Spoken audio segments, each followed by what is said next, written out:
A paz a todos. Que Deus abençoe seu dia, sua casa e toda a sua família.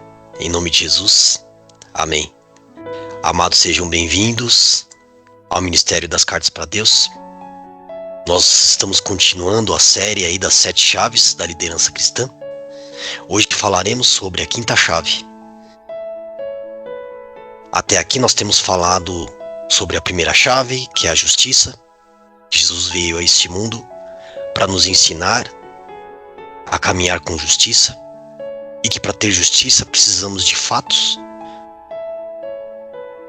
Um líder que trata com pessoas, lida com situações difíceis, com conflitos, com intrigas, com desafios, e para que ele tome as melhores decisões ele precisa ter os fatos. Falamos também de equidade, a 2ª chave, que o líder justo trata as pessoas com equidade e não com justiça. A equidade, você oferece a cada pessoa a ferramenta necessária que ela precisa para fazer a sua melhor entrega. Na igualdade não, a gente pega várias ferramentas, aliás, um tipo de ferramenta e distribui para todos trabalharem da mesma forma. Isso não é saudável. Tratar as pessoas com igualdade, oferecendo os mesmos recursos independente da condição da pessoa,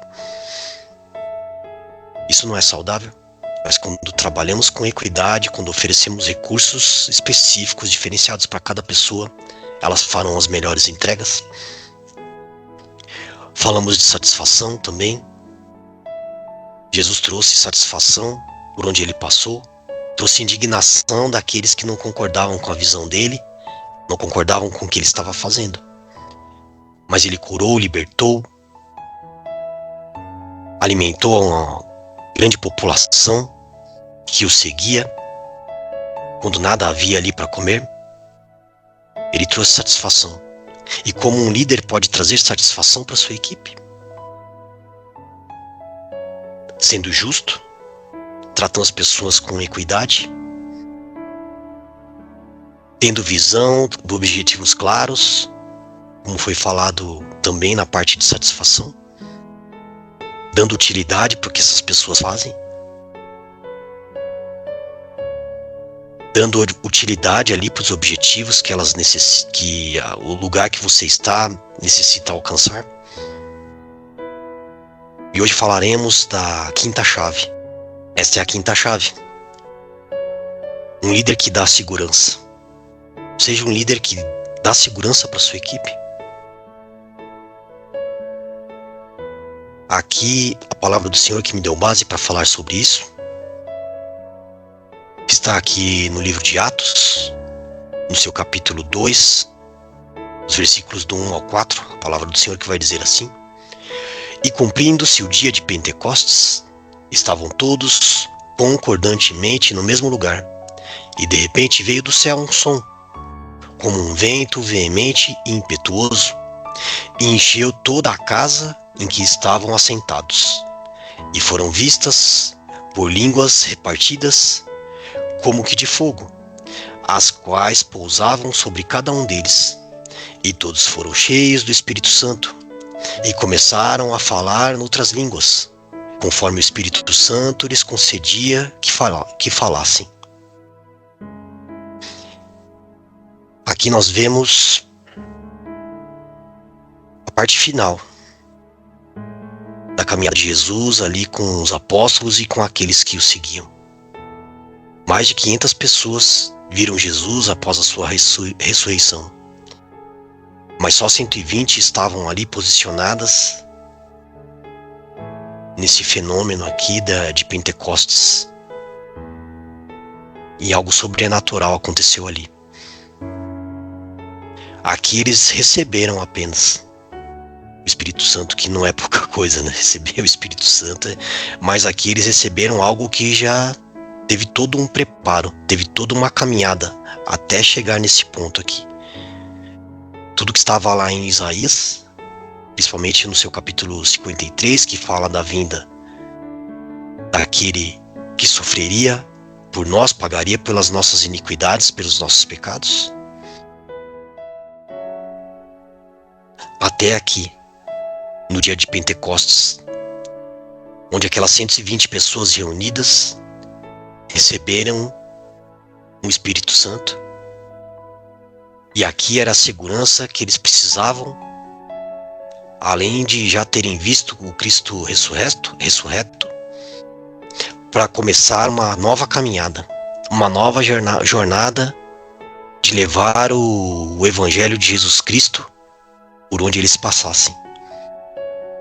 Aqui era o complemento, o momento final onde praticamente Jesus estava dizendo para todos eles: vão com segurança, vocês estão prontos. E tanto foi assim que Pedro, no seu primeiro discurso, ganhou mais de 3.000 almas para Deus, e depois mais 5, e assim por diante. E aí eles começaram a caminhada na obra, cheios do Espírito Santo. Até então eles não tinham essa confiança, até então eles não tinham essa segurança. Estavam todos ali orando, buscando, clamando, crendo no Cristo ressurreto, que eles já tinham visto com os próprios olhos, como Tomé ali, que teve que tocar nas chagas de Jesus para confirmar se de fato ele era o próprio Jesus, se ele havia ressuscitado mesmo, se não era um farsante. Esse evento aqui deu segurança para os apóstolos. Mas teve uma jornada. Até aqui teve uma caminhada, teve uma jornada. Jesus veio para ensinar e executar, colocar em prática essas 5 chaves. Até aqui são 5, né? Ele agiu com justiça, ele agiu com equidade, trouxe satisfação aos que estavam ali à volta. Perseguição também daqueles que não aceitavam o que ele estava fazendo, mas faz parte. Nem todo mundo vai concordar com o que você está fazendo. Mas se você tem convicção que você tem os fatos para agir com justiça, se você tem as ferramentas para tratar as pessoas com equidade, oferecendo recursos diferentes do que elas precisam, se você tem trazido satisfação para sua equipe, dando metas claras, atingíveis, os motivando, os preparando, os treinando, se você tem dado utilidade para o que elas fazem, você chegará no momento de trazer segurança para sua equipe. E foi o que Jesus fez aqui. Ele deu segurança.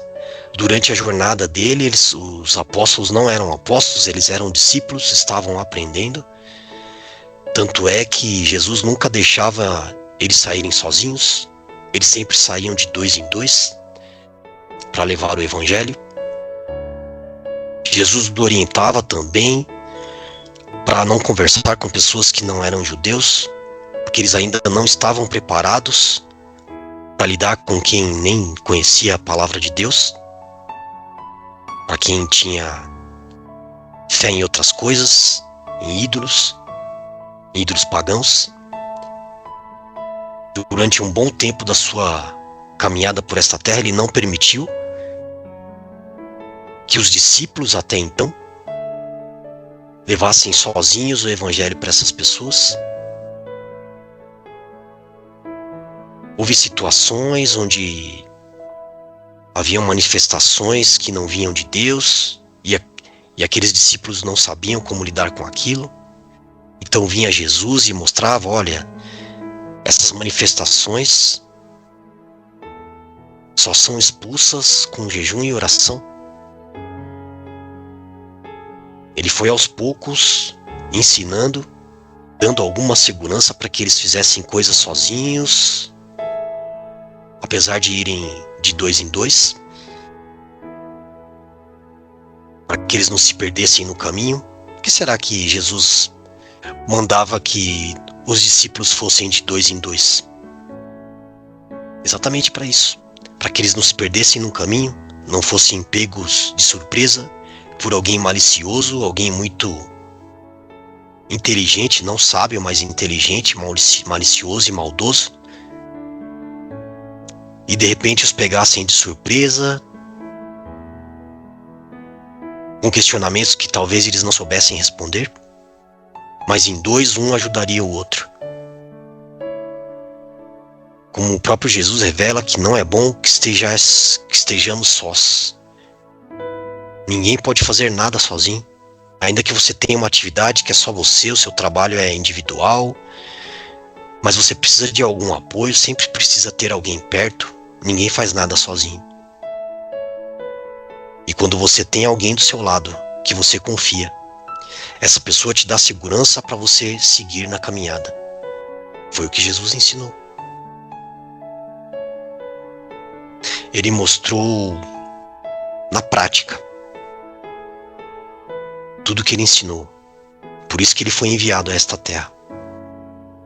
Ele nos deixou a mensagem que no mundo havereis aflições, mas tem de bom ânimo, porque eu venci o mundo.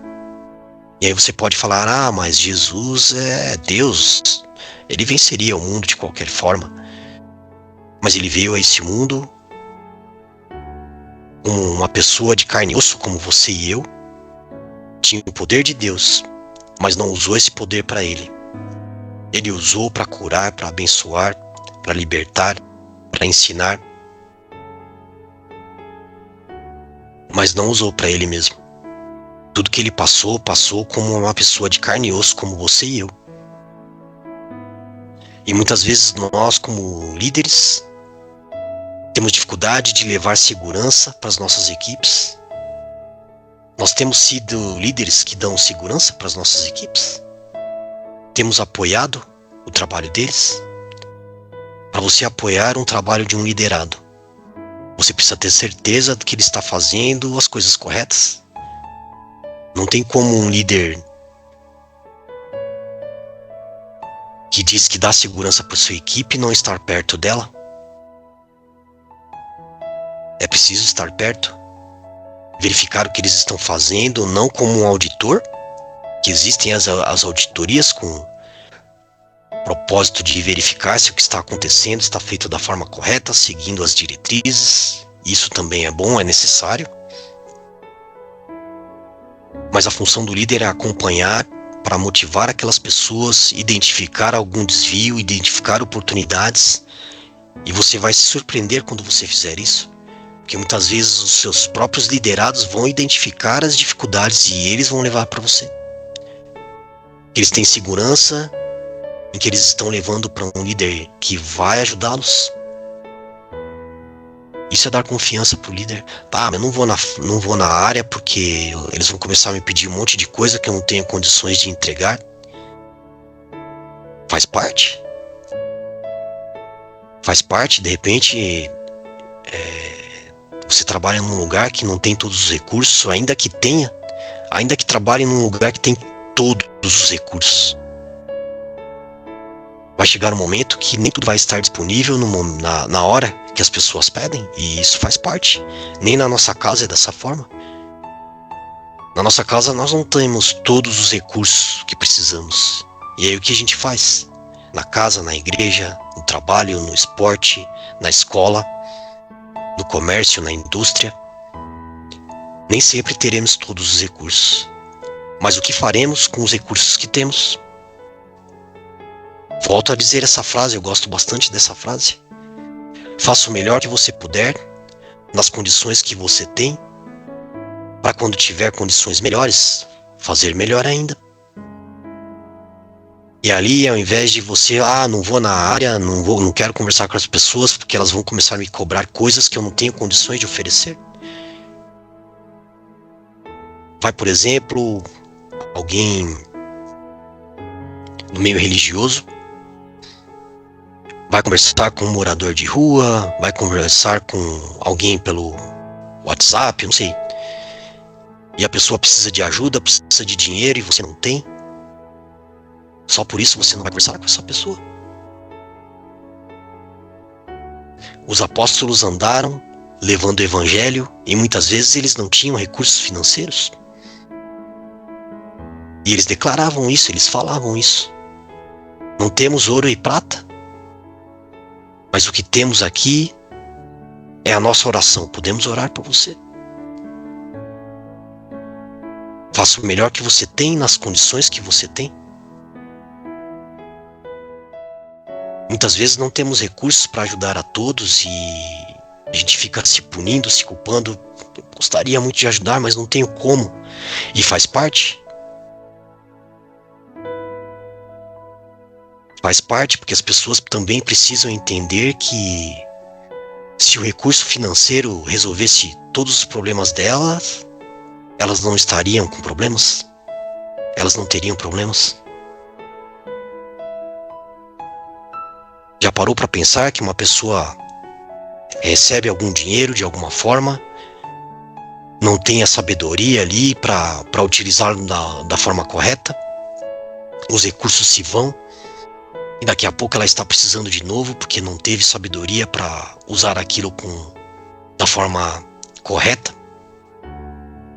Como está lá na parábola das 10 virgens, que 5 eram prudentes e 5 eram loucas. Não estou julgando nem criticando aqui, mas as pessoas sim passam dificuldades, passam enfermidades, passam situações que não esperavam e os recursos se vão. Acontece sim. E sim, essas pessoas precisam de ajuda, mas nem sempre nós teremos esses recursos para ajudar essas pessoas. Mas virar as costas e não fazer nada é pior ainda. Ou nem ir lá é pior ainda. Não é uma atitude de um líder. Jesus não fez isso na sua passagem. Ele falou, não, eu não vou naquele lugar, porque lá as pessoas vão ficar me pedindo de tudo. E eu não tenho condições. Ele tinha condições. Porque até quando ele foi cobrado de pagar impostos,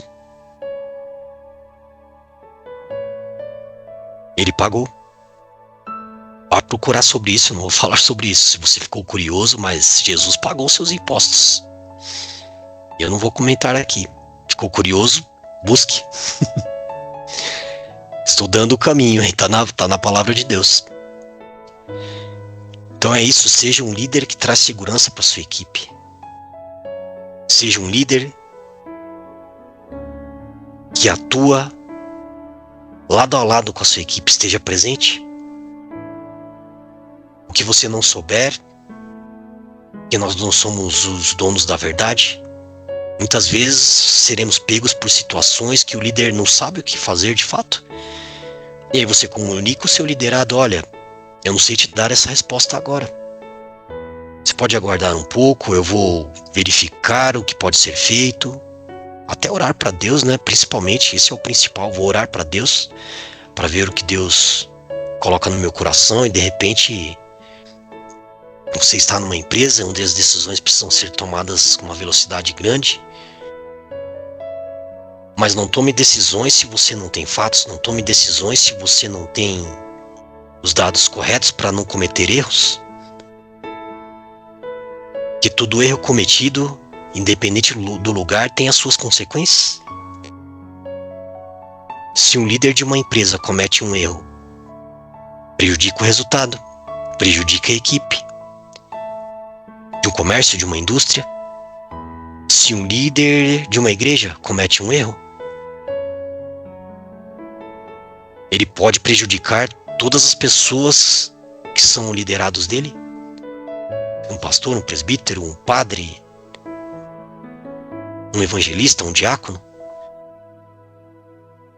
Se ele comete um erro por não pensar, por não buscar na palavra de Deus, por não buscar direção, orientação de alguém que talvez conheça sobre o problema que esse líder está lidando, ele pode prejudicar uma equipe inteira, uma igreja inteira, uma comunidade inteira, um bairro inteiro. Um líder político também, eu nem cheguei a falar até aqui dos líderes da política. Esses precisam ter mais responsabilidade ainda. Porque a palavra de Deus também vai dizer que nós temos que respeitar as lideranças. Mas o líder político,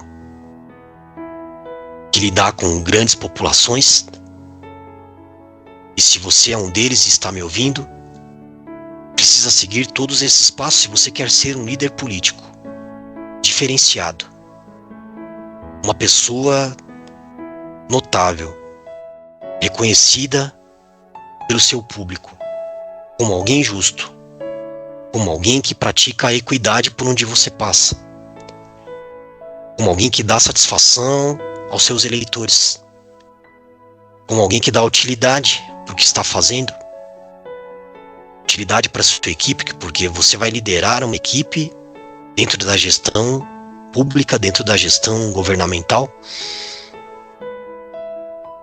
Tem que dar segurança para essa equipe, tem que dar segurança para a população. É bem mais complicado, porque as pessoas, quanto maior a quantidade de pessoas que você lidera, maiores são os conflitos, maiores são as indagações, o que pode estar sendo aprovado por um é reprovado por outro, terá perseguição dos próprios colegas de trabalho, da própria população, rivalidades. Como você lidará com isso, líder? Como você resolverá essas situações? Essas chaves dão a direção. Isso vai ficar aí gravado nas plataformas. Volte e reveja o conteúdo, tome nota, comece a colocar em prática. E se você seguir todas essas 5 etapas até aqui, você será um líder diferenciado. E ainda temos mais 2 chaves. E ainda temos mais 2 chaves para continuar a falar sobre isso. Bom, eu encerro por aqui. Esta é a 5ª chave. Seja um líder que dá segurança para sua equipe. Existe um meio. Nós já falamos aqui sobre ele. Espero que essa palavra toque no seu coração. Que Deus abençoe seu dia, sua casa e toda a sua família. Em nome de Jesus. Amém. Até mais, amados. Abraço.